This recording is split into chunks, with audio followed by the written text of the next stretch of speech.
Hello students, welcome to physics forum. 5 May 2024 NTA অর্থাৎ national testing agency এই সংস্থার দ্বারা তোমাদের নিট এক্সাম কন্ডাক্ট করানো হয়। আর এর ঠিক এক মাস পর 4 জুন 2024 যেদিন ভোটের রেজাল্ট বেরিয়েছিল, ঠিক সেই দিন নিটের রেজাল্টও ডিক্লেয়ার করা হয়।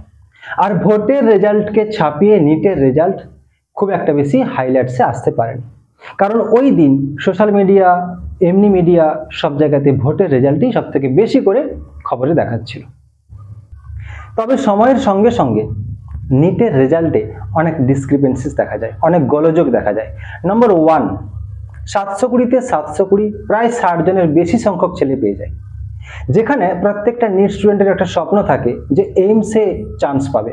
সেখানে 720 পাওয়া ছেলেও হচ্ছে গিয়ে আজ শিওর নয় যে সে এইমসে চান্স পাবে। Number 2, high cut of.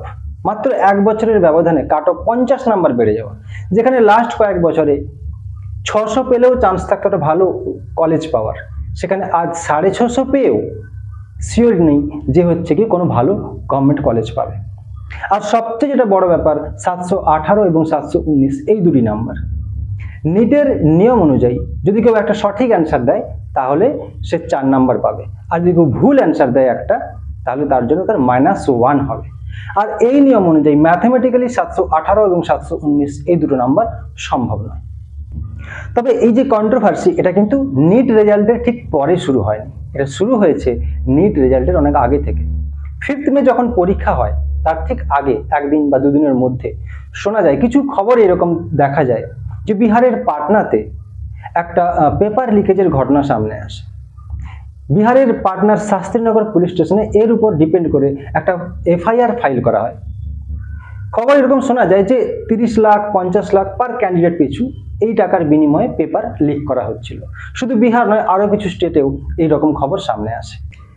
আর ঠিক এর পর থেকেই তোমরা দেখতে পাচ্ছ সারা দেশে কেমন হবে এই নিট স্ক্যাম নিয়ে কি হবে সবাই উত্তাল। এবং এরপরে আমরা দেখেছি যে বিভিন্ন স্টেট থেকে বিভিন্ন স্যার, বিভিন্ন স্টুডেন্টরা হচ্ছে গিয়ে হাইকোর্টে কিংবা সুপ্রিম কোর্টে পিটিশন ফাইল করে, যার মধ্যে উল্লেখযোগ্য হচ্ছে গিয়ে আমাদের অলোক পান্ডে, ফিজিক্স পালার কো-ফাউন্ডার অলোক পান্ডে স্যারও হচ্ছে গিয়ে সুপ্রিম কোর্টে পিটিশন ফাইল করেন।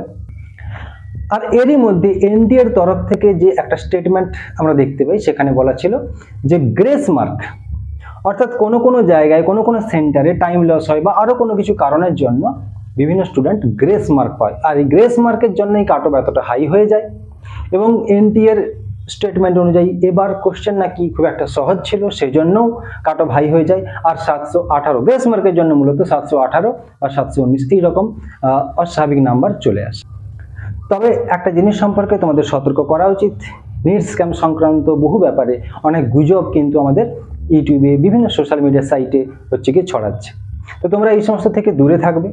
আর তোমাদের একটা কথা বলি, এই যে ইস্যুটা, মানে এই যে নিট স্ক্যাম, এই ইস্যুটা কিন্তু এখন আর সোশ্যাল মিডিয়ায় নেই, এখন এটা আইনি লড়াইতে চলে গেছে। আর এই লড়াই অবশ্যই চলছে তোমাদের জন্য, এই লড়াই বিভিন্ন স্যারেরা, স্টুডেন্টরা সবাই মিলে একসঙ্গে লড়ছে। তবে তোমাদের বলবো, এই লড়াইয়ের জন্য তোমাদের আক্রমণাত্মক মনোভাব নেওয়ার কোনো প্রয়োজন নেই, তোমাদের রাস্তায় আসার দরকার নেই। তোমরা নিজেদের মতো করে অবশ্যই পড়াশোনা করতে থাকো, কারণ যতটুকু শোনা যাচ্ছে যে 1563 জনকে গ্রেস মার্ক দেওয়া হয়েছিল তাদের সেই গ্রেস মার্ক তুলে দেওয়া হয়েছে এবং রি এক্সাম করানোর একটা কথা শোনা যাচ্ছে। তো কে রি এক্সাম দেবে, কি দেবে না, এই সমস্ত ব্যাপারে সামনে সুপ্রিম কোর্টের আরো জাজমেন্ট আসবে, রায় আসবে, আমরা যা আপডেট হবে সেগুলো তোমাদের অবশ্যই জানিয়ে দেবো। তোমরা নিজেদের মতো করে পড়াশোনা করো, যদি রি এক্সাম হয় সেই জন্য নিজেদেরকে প্রিপেয়ার করে রেখো, ঠিক আছে?